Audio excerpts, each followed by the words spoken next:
제4장.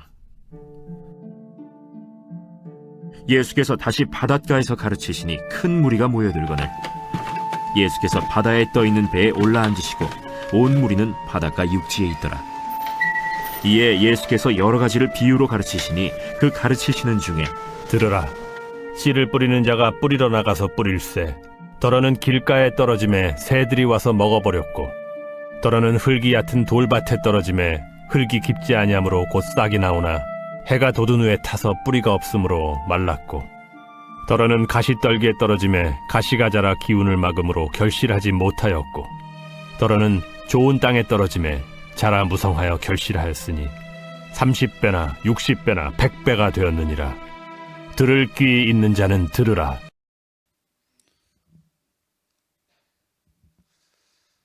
오늘 본문의 말씀은 우리가 성경에 보게 되면 예수님께서 산에서 말씀을 가르친 말씀을 산상수훈, 산상보훈이라고 말해요.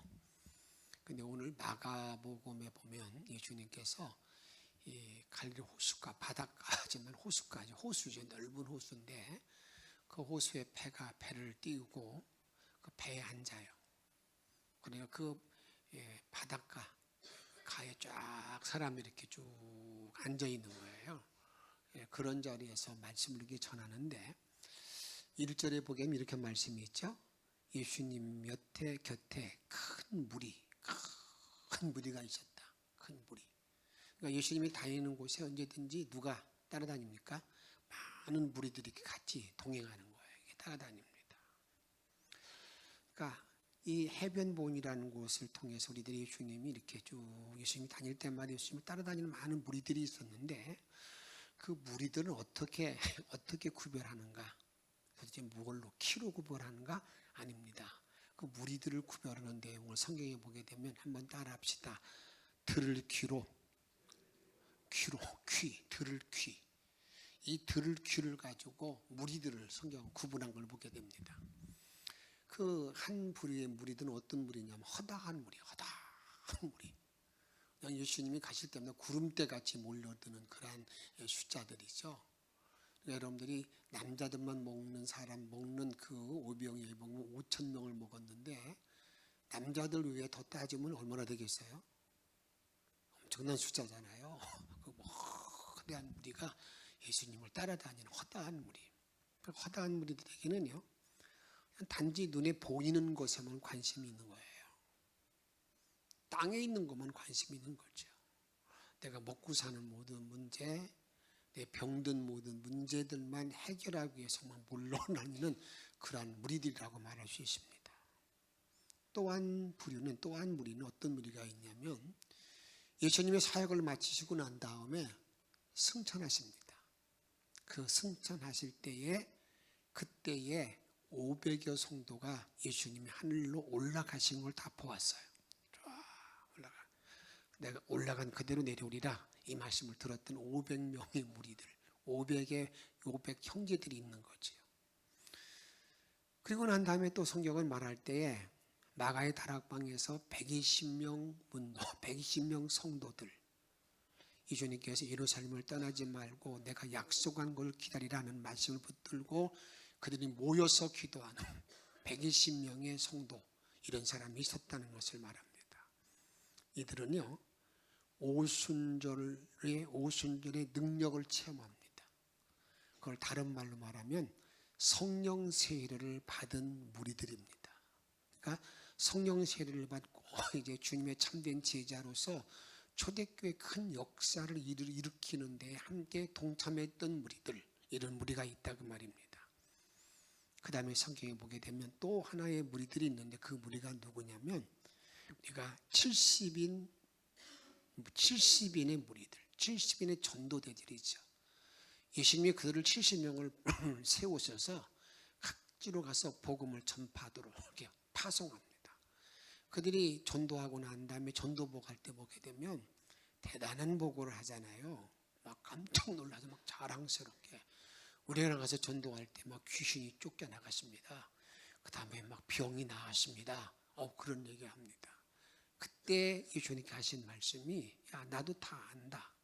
하늘에서 이렇게 막 그냥 별들이 떨어지고 그 다음에 뭐 하는 겁니까? 그 다음에 그런데 그런 것들로 인해서 너희들이 자랑하고 야 이거 대단하다 그렇게 하지 말라고 말하면서 이렇게 말합니다. 너의 이름이 생명록에 기록되어 있음에 정말 감사라는 거예요. 야, 너희 이름이 생명록에 기록되어 있다는 거 이게 가장 귀한 일이다. 이렇게 주님 말씀하셨어요. 그리고 또 하나의 성도 이 무리를 보면 12명의 제자들이죠. 12명의 제자들은 이렇게 말할 수 있습니다. 예수님이 갈릴리 대학의 입학생들 3년 동안 먹고 자고 지금으로 기숙사 생활한 거죠.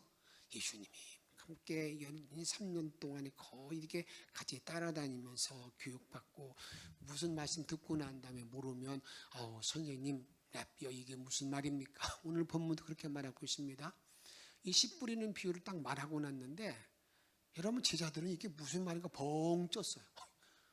도대체 이게 무슨 비유를 이게 무슨 말씀이야? 그러고 나서 조용히 와서 묻자는 10절의 이하에 보게 되면 조용히 묻습니다. 이게 도대체 이게 무슨 말씀이에요? 무슨 말씀이에요? 모르는 예수님이 설명해 줍니다. 그러니까 갈릴리 대학생들 12명이 있지요.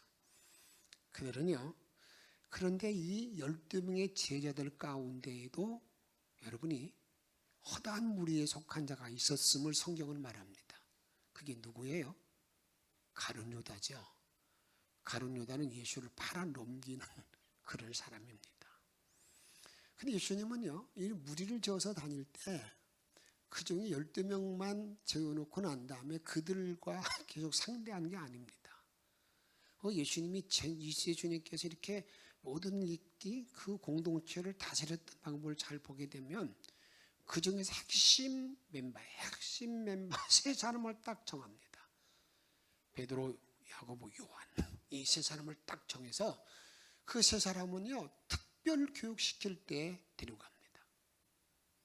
변화산상에 갈 때에도 나머지 모든 제자들은 구름 같은 데 있게 만들고 산 꼭대기에 올라가서 하늘의 신비한 것들을 알려주는 그런 무리들. 이게 세 사람 핵심 제자들이죠. 그 핵심 제자 세 사람이 있었음을 알았는데 그들이 있습니다. 이들에게는 아마 예수님께 특수 훈련을 시킨 거죠. 여러분 이것이 우리가 이 공동체 이끌어가는 길에 상당히 중요한 겁니다. 우리가 이 많은 일 가운데 때로는 이 교회의 이 직원, 임원을 선택하는 것도 그런 일 가운데 하나가 되는 거거든요. 특별히 나눌 이야기들 다 모두 다 할 수 없잖아요. 특별히 그 특별 세운받은 사람들. 그런데 예수님은요. 그 세 사람 중에도 또 한 사람이 있습니다. 핵심 넘버 원이라고 말할 수 있는데 그 사람이 누구냐?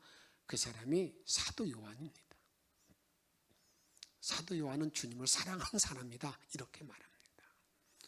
주님을 사랑한 사람이라고 성경을 말하고 있는데 이 사도 요한에 대해서 성경에서 이렇게 주님을 사랑한 사람 이렇게 표현하고 있는데 그리고 끝까지 사랑의 사도로 남아있는 그러한 사도 요한이에요.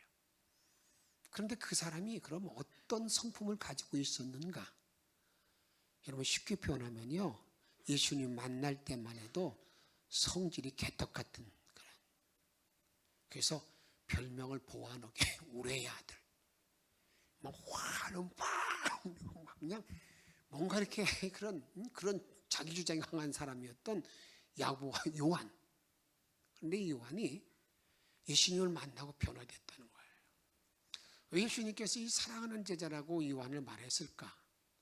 어떤 사람보다도 요한이 하나님 말씀에 가장 큰 폭으로 딱 변화된 사람. 그가 한 번 이제 서서히 바뀌어지면서 완전하게 이렇게 변화된 이 요한이었기 때문에 성경은 하나님을 사랑하는 사람이라고 말하면서 예수님이 십자가 지실 때 그 앞에서 예수님의 호흡 소리를 다 들었던 사람이에요. 내가 목마르다 라는 말도 들었고요. 그런 얘기를 다 들었던 이 제자 요한이 있습니다. 요한. 전설상으로는 이 요한이 예수님의 어머니 마리아를 평생 모셨다고 말하고 있습니다. 그런데 오늘 예수님께서는 큰 무리들이 모여있는 그 자리에서 씨 뿌리는 비유, 씨 뿌리는 비유의 말씀을 하십니다. 근데 이 씨 뿌리는 비유의 말씀을 하시면서 우리 주님께서 예수님이 하시는 것은 씨 뿌리는 비유의 핵심적인 모든 내용은 열매에 맺었다 그것도 있지만 제일 마지막 9절에 보게 되면 들을 귀 있는 자는 들으라. 들을 귀 있는 자는 들으라. 여기 하나님 나라의 원리를 말할 때에 이 들을 귀 이게 아주 중요해요. 들을 귀. 근데 이 들을 귀를 말씀하는데 오늘 본문의 말씀은 이 들을 귀의 종류, 들을 귀, 사람의 모형이 이 들을 귀에 따라서 사람이 네 부류로 갈라진다는 거예요.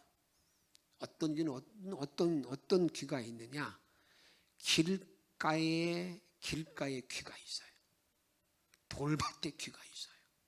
가시덤불에 귀가 있어요. 옥토에 귀가. 그게 이 귀라는 말은 사람이라는 것과 똑같은 거예요. 그러니까 길가에 사람이 있고 돌밭에 사람이 있고 가시덤불에 사람이 있고 옥토에 사람이 있다 그 말이에요. 그래서 오늘 열매를 맺는 저와 여러분들이 신앙생활할 때 열매가 없으면 얼마나 이거 허무함. 주님은 철저히 열매 요구하잖아요. 계속 요구하잖아요. 근데 열매가 없을 때 여러분 얼마나 이렇게 공허하고 여러분 주님 앞에 갔을 때 여러분 그 사람이 주님 앞에 설지 안 설지 저는 뭐 그것도 모르겠습니다만 설령 선다고 그럴 때라도 열매 없이 있을 때 얼마나 이게 어렵겠냐고요. 얼마나 창피스럽겠냐고요. 지금은 뭐 내가 뭐 차랑거리가 있어가지고 내가 목에 힘주고 있을지 모르지만 여러분 언젠가 다 한번 세상을 떠나는 건데 그 앞에 섰을 때, 주 앞에 섰을 때 정말 내가 열매 없을 때 개털 모자만 쓰고 있을 때 여러분 어떻게 하겠냐고요. 그런데 그래서 오늘 보게 되면 제발 좀 개털 모자 쓰고 열매를 맺기 위해서 귀가 있어야 되는데 이렇게 말합니다. 4장 3절에 들으라 9절에 보면 들을 귀 있는 자 읽지 않은 4장 23절에 보게 되면 귀 있는 자는 들으라. 이 귀, 들을 귀 이걸 말씀하고 있어요. 그래서 오늘 본문의 말씀을 이해하기 위한 전제 나와 여러분들이 꼭 여러분 먼저 정리해야 될 내용이 있는데 그게 뭐냐면 땅의 수용성을 아주 중시한다는 거예요. 그러니까 우리가 말씀을 대할 때에 말씀을 듣는 귀가 아주 중요하다는 거예요. 말씀에 듣는 귀가 잘못되게 되면 그냥 뭐 정말 허탕 아무 의가 없이 여러분 사단의 놀이터가 되는 경우도 있다 그 말이에요. 모든 성경의 주안점은 하나님이 주도권을 계속 강조하는 게 아니라 주도권임을 선포하는 거예요. 야 인간 너희들이 아니야. 하나님이 한 거야. 하나님이 창조하고 너희를 다스려 너희 인도해. 네가 심지어 막 결정은 내가 해. 이게 이 성경 전체 주안점이거든요.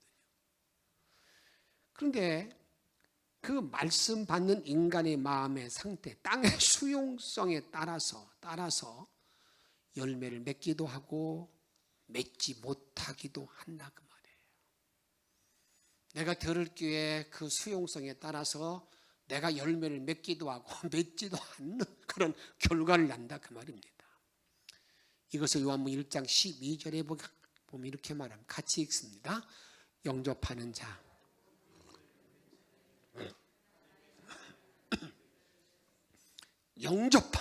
받아들이는 사람에 따라서 하나님의 자녀 특권을 누릴 수도 있고 그렇지 못할 자리에 들어간다고 우리에게 선포하고 있습니다.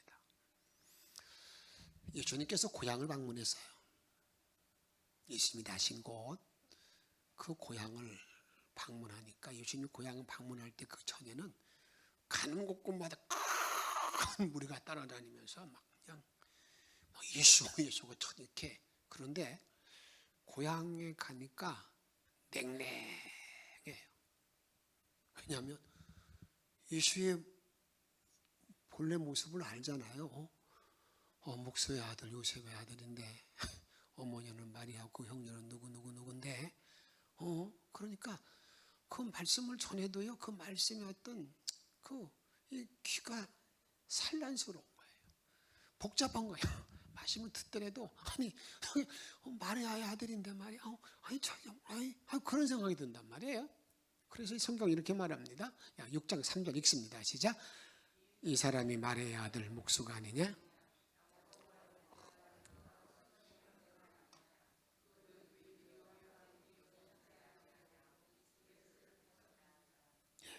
예수를 뭐 했다고요? 가까이 가지 않는 거예요. 여러분 이로 말면 어떤 일이 벌어진 줄 아십니까? 여러분 수용성이 떨어지니까 그 다음에 바로 5절에 보면 거기서는 고향 땅에서는 아무 권능도 행할 수 없어 다만 소수의 병자에게 안수하여 고치실 뿐이었다 이렇게 말하고 있어요. 우리가 여러분들에게 하나님의 능력이 임하고 권세가 임하고 하나님의 축복이 임하는 모든 일은 내가 말씀을 듣고 어떤 수용성을 갖느냐 어떤 귀를 갖느냐 거기와 직결되어 있는 거예요. 그게 되지 아니하면 지 아무리 뭐해도 관계없어요. 아무리 주의 큰 능력이 있다 하더라도 주님을 따르지 않고 주와 함께 마음을 열지 않는 사람 옆에는 권능도 행하지 아니하고 그래도 그 중에서 어떤 사람이 그래도 믿고 나오는 몇 사람만 고쳤다 이렇게 말씀한단 말이죠. 다음에 말씀에 대한 우리 전제 조건 가운데 하나는 뭐냐 한번 따라합시다. 생명의 씨앗의 생명력. 씨앗의 생명력. 씨앗은 생명이 있다. 생명이 있다는 건 뭐냐? 여러분 나와 여러분들이 생명을 가지고 있다는 것은 그걸 뭘 말하는 줄 아세요? 한번 따라합시다. 자라야 한다. 생명이 있다는 말은 이게 자라는 거예요. 생명이 있으면 이 자라는 걸 말하는 거지. 생명이 있는데 예전에 지금이나 10년 전이나 지금이나 맨날 앉은 뱅이 신앙 안에서 그냥 앉은 자리 빙빙빙빙빙빙 돌면서 여러분 이건 씨앗의 생명력이 없는 거예요. 그건 죽은 나무. 여기 성경은 이렇게 말합니다. 4장 8절 더러는 좋은 땅에 떨어짐에 자라 무성하여 뭐 했다고요? 자라서 결실하였으니 저는 축복합니다. 여러분들이 정말 말씀에 생명이 있음으로 말미암아서 매일마다 달마다 연마다 성장하기를 자라기를 축복합니다. 내가 뭔가 이렇게 달라지는 모습이 있어야 되는 거 아니겠어요? 달라지는 모습이. 그래서 내가 그 열매를 계산해 보니까 30배, 60배, 100배 열매가 있는 그런 삶이 되어야 되는 거 아니겠냐고요. 옥토와 같이 좋은 밭이면 땅이면 놀라운 열매를 맺는데 그게 생명의 씨앗의 생명력으로 말미암아서 자란다. 반드시 자라게 되어 있습니다. 자라지 못하면 생명이 없는 거예요.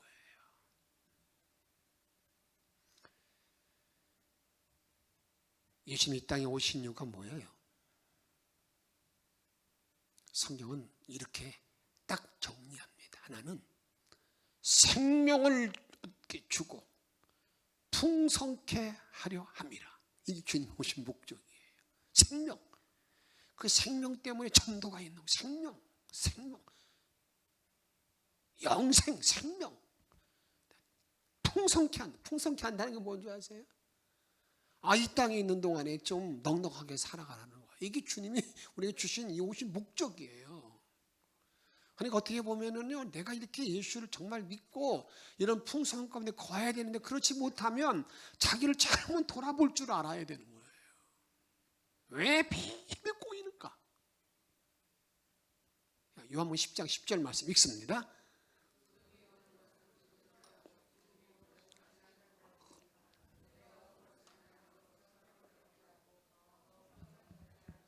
생명을 얻게 하고 더 풍성케 하려 함이라. 할렐루야.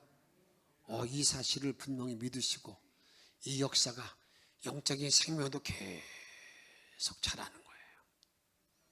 그것뿐만 아니라 또 무엇도 있어야 되는 거예요? 여러분, 내가 이 땅의 삶을 누리는 것도 더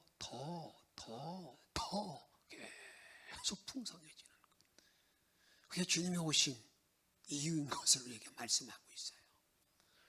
그러기에 저와 여러분들이 어떤 일이 있어야 되는 거냐?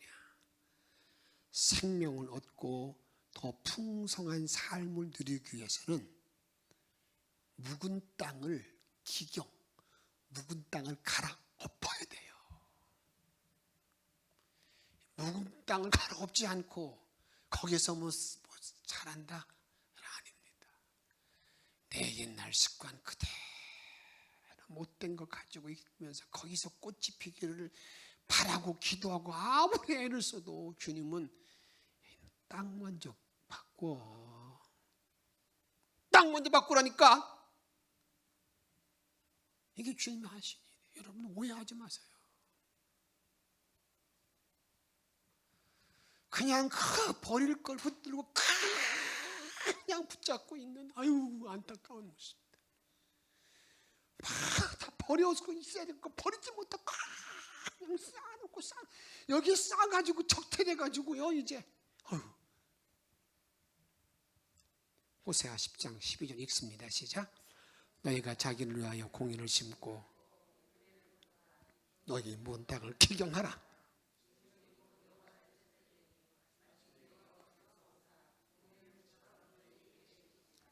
묵은 땅을 뭐라고요? 기경하라. 그때 여호와를 만나고 하나님의 능력이 나에게 임하고 하나님의 축복이 나에게 함께함을 여러분 믿고 실천하시기를 축복합니다. 우리가 이 하나님 말씀 듣고 열매 맺기 위해서는요 다른 어떤 일보다도 뭐가 필요하냐면 한번 따라합시다. 기도가 필요하다. 기도. 그 기도할 때 어느 정도에 어떻게 기도해야 될 건가? 이것을 바울 사도를 통해서 이렇게 알려줍니다.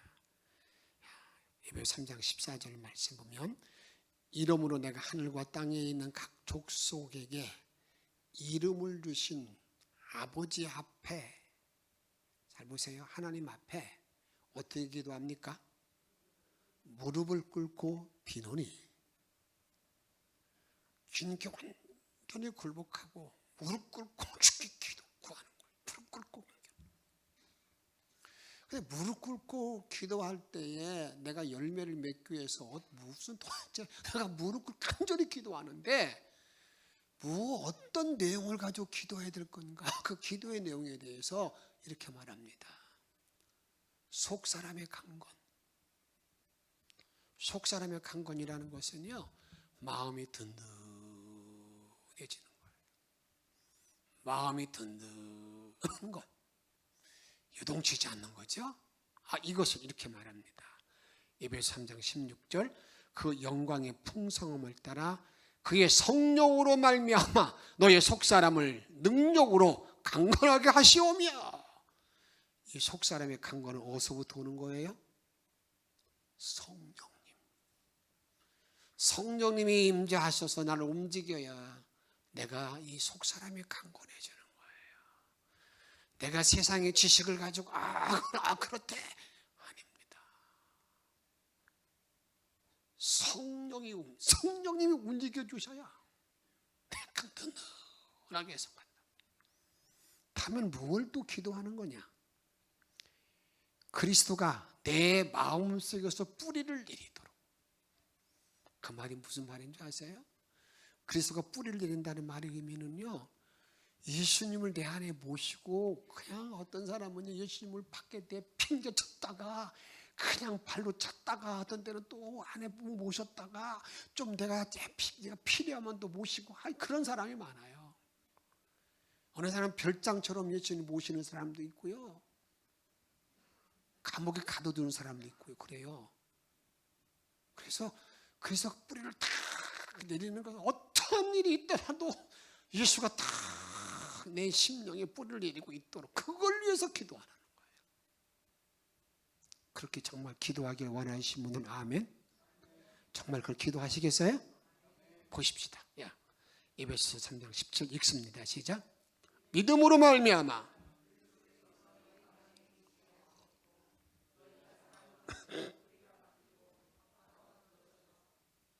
누가 뿌리를 내린다고요?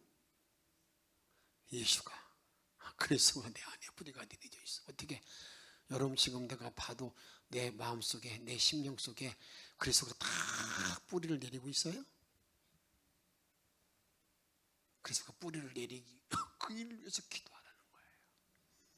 그 다음에는 그리고 난 다음에 그리스도의 넘치는 그리고 사랑이 막 넘치도록 예수님이 내 안에 뿌리를 내리고 있으니까 그 주님의 사랑이 막 넘치는 거야. 콸콸콸콸 쏟아나가는 거야. 18절 읽습니다. 능히 모든 성도와 함께 사랑을 주님의 사랑을 계속 하는 거예요.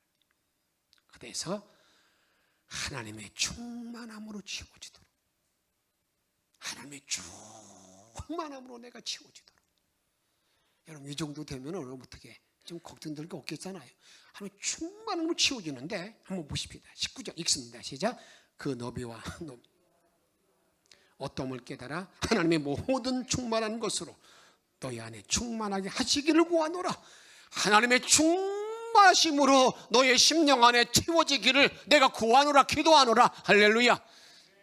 이 역사가 나와 여러분의 기도가 되기를 축복합니다. 그러면 이제 이런 말씀의 생명력을 누리기 위한 요건이 뭘까? 앞에 잠시 말씀드렸지만 다른 법이 없어요. 말씀의 생명력이 점점점 자라는 모든 요건은 말씀에 대한 건강한 수용성을 갖는 거예요. 그 말은 말씀에 대해서 아멘으로 받아들일 수 있는 이 수용성, 받아들임 이것이 있어야 된다 그 말이에요. 마가복음 4장 14절에 보게 되면 뿌리는 자는 뭘 뿌리는 거라고요? 말씀을 뿌리는 것이라 이게 주님이 해석하는 거야. 야, 씨 뿌리는데 뿌리는 자는 말씀을 뿌리는 거야. 그런데 20절에 보게 되면 여기 보게 되면 좋은 땅에 뿌려졌다는 것은 곧 말씀을 뭐하고 듣고 받아 수용해서 30배, 60배, 100배의 결실을 한다라고 말했어요. 근데 이 말씀을 뿌렸을 때에 그 나타나는 결과는 네 종류의 귀가 있다고 말씀하고 있는데 오늘은 간단하게 첫 번째 귀에 대한 말씀을 나누면서 이 우리 씨 뿌리는 비유의 아주 중요한 어떤 그 요건이거든요. 그게 뭐냐면 이렇게 말합니다. 영적으로 주님이 해석해 주는 거예요. 씨를 뿌렸을 때 길가에 뿌려졌는데 새들이 와서 먹어버렸다. 그래서 아무것도 없어버렸다. 그 얘기를 말하는데 이게 도대체 이게 무슨 말인가 하고 제자들이 물었을 때 주님의 답변은 이런 내용이었습니다. 무슨 말이냐? 야, 4절 뿌릴새 덜어는 길가에 떨어짐에 새들이 와서 먹어버렸고 15절 읽습니다. 말씀이 길가에 뿌려졌다는 것은 이들을 가리킴이니 곧 말씀을 들었을 때 사탄이 즉시 와서 그들에게 뿌려진 말씀을 빼앗는 것으로 건지요. 여러분 아주 중요한 게 있어요. 내가 말씀을 들을 때 말씀을 받아들이고 말씀의 수용성이 내가 없으면 누가 와서 먹어버린다고요? 사단이 꽉. 다시 말하면 하나님 말씀에 대한 경외심이 없으면 하나님 말씀에 대한 사모하는 마음이 없으면 그게 그 사람은 사단의 놀이터가 된다는 거예요. 이게 무서운 얘기입니다. 사단의 놀이터. 내 심령이 사단의 놀이터가 돼가지고요. 내가 지금 사단의 놀이터가 되니까 결국 누구의 지금 지배를 받고 있다고 있는 거예요. 말씀을 듣고 있는 것 같지만 사단이 나를 가지고 지금 까부르고 있는 거야. 이걸 지금 계속 내가 말씀하고 있다 그 말입니다. 하나님의 말씀은 살아 운동적인 말씀인데 나도 알지 못하는 사이에 그렇게 저는 부탁드려요. 정말 말씀을 사모하면서 예배에 참여하시고요. 말씀을 들으세요. 그렇지 못하면 내 마음은 어떤 마음이 된다고요? 사단의 운동장. 사단의 운동장이 돼가지고요. 정말 힘들어요.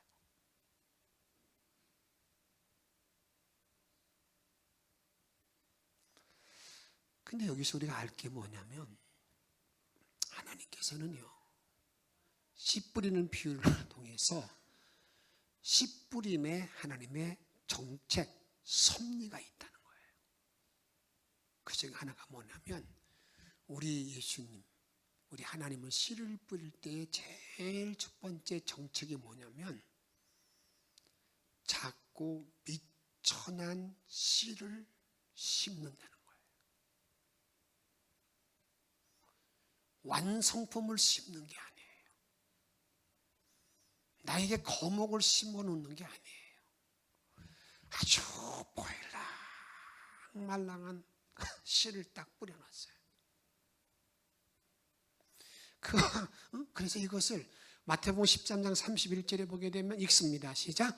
또 비유를 너리르시되 천국은 마치 사람이 자기 밭에 갖다 심은 겨자씨 하나를 같으니 이는 모든 씨보다 작은 것이로되 모든 씨보다 작은 것이로되 자라서 후에는 나무가 되어서 많은 새들이 깃들고 하는 그렇게 영향을 주는 사람이 되느니라. 사람이 된다.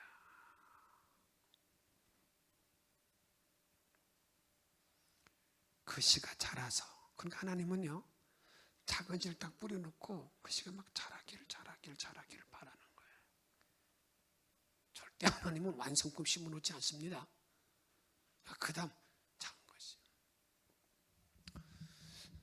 제가 감독이 되고 나서 저를 한번 이렇게 돌이켜보는 시간을 가져봤을 때 제가 가정 얘기를 잘 여러분들이 하지 않았습니다. 많이 않고 가끔 내가 참 자랄 때 어렵게 자랐다 그런 얘기를 가끔 한 적이 있어요.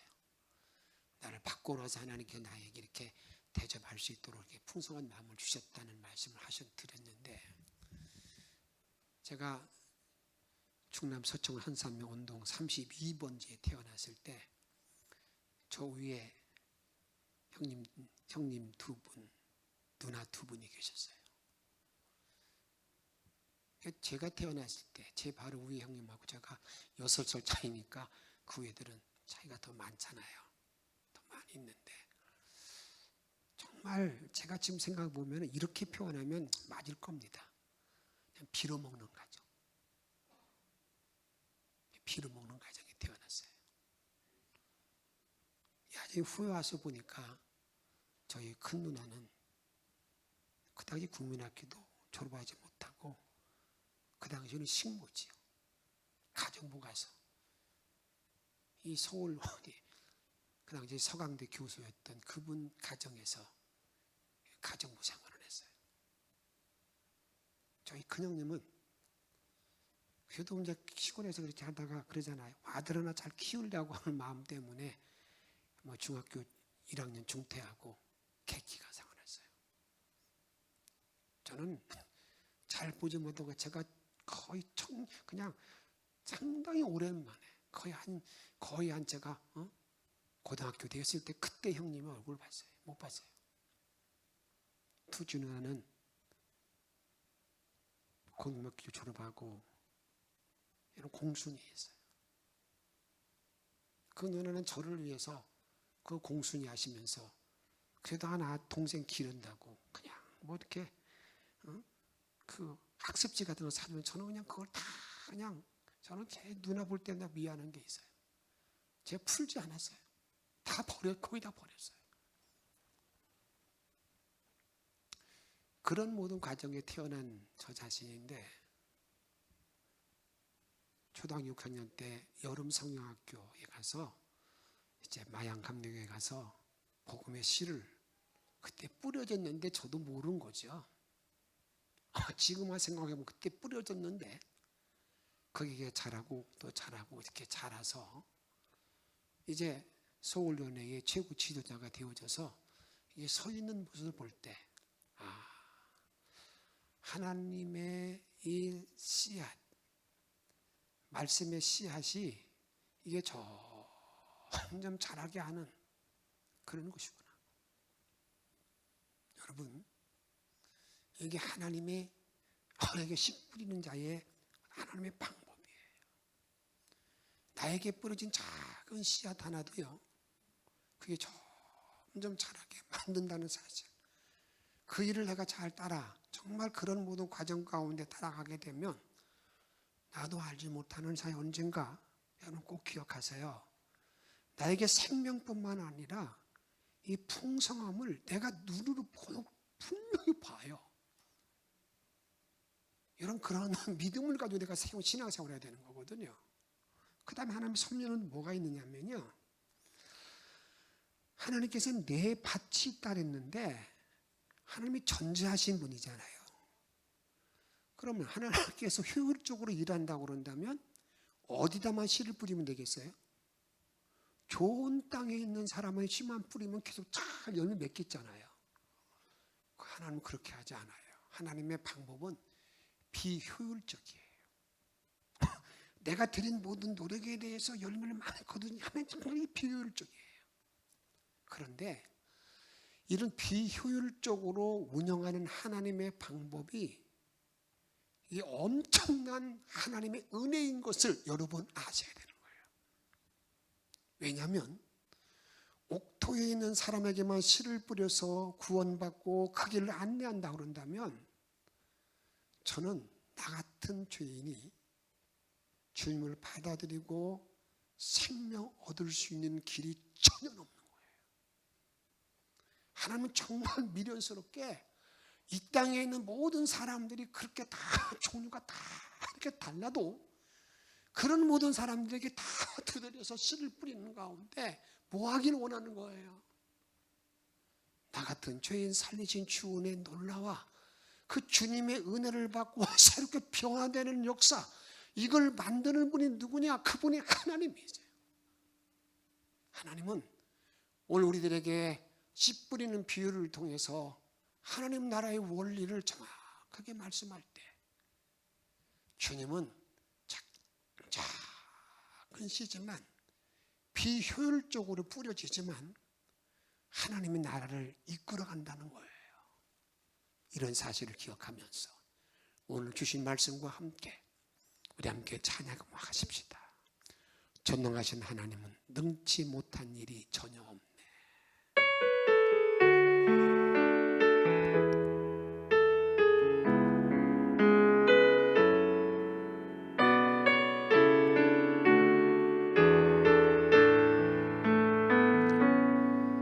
전능하신 나의 주 하나님은 능치 못하실 일 전혀 없네. 우리의 모든 간구도 우리의 모든 생각도 우리의 모든 꿈과 모든 소망도 신실하신 나의 주 하나님은 우리의 모든 괴로움 바꿀 수 있네. 불가능한 일 행하시고 죽은 자를 일으키시니 그를 이길 자 아무도 없네.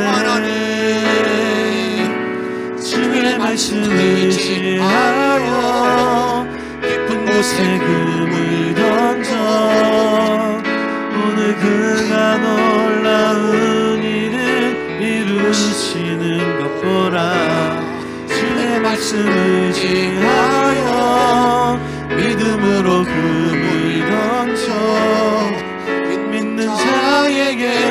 능치 다시 한번 부르겠습니다. 능하시네 전능하신 나의 주 하나님 능치 못하신 일을 전혀 능치 다시 못하신 여러분 믿으시기 바랍니다. 능치 못할 일 없으신 분이십니다. 우리의 모든 간구도 우리의 모든 생각도 우리의 모든 꿈과 모든 소망도 신 나의 주 하나님은 우리의 모든 괴로움을 바꿀 수 있는 나의 괴로움을 바꾸시는 분이십니다. 능한 일을 하시고 죽은 자를 살리고 자를 그를 일으키시니 이길 자 아무도 그를 이길 없네. 자 아무도 없네. 주의 말씀 의지하여 깊은 곳에 금을 던져 오늘 그가 놀라운 일을 이루시는 것 보라. 주의 말씀 의지하여 믿음으로 금을 던져 믿는 자에게 능치 못함 주의 말씀 의지하여 주의 말씀 의지하여 깊은 곳에 금을 던져 오늘 그가 놀라운 일을 이루시는 것 보라. 주의 말씀 의지하여 믿음으로 금을 던져 믿는 자에게 능치 못함 없네.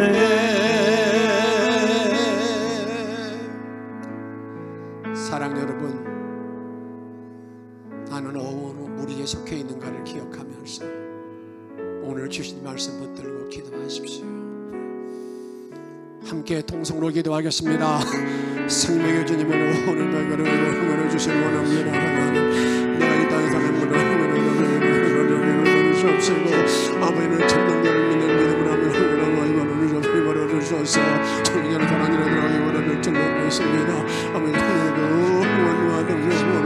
아버지 오늘 모든 말씀을 경험하게 도와주시옵시고 아버지 모든 말씀만 바라보는 응원해 주셔서 할렐루야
이끌어 주옵소서.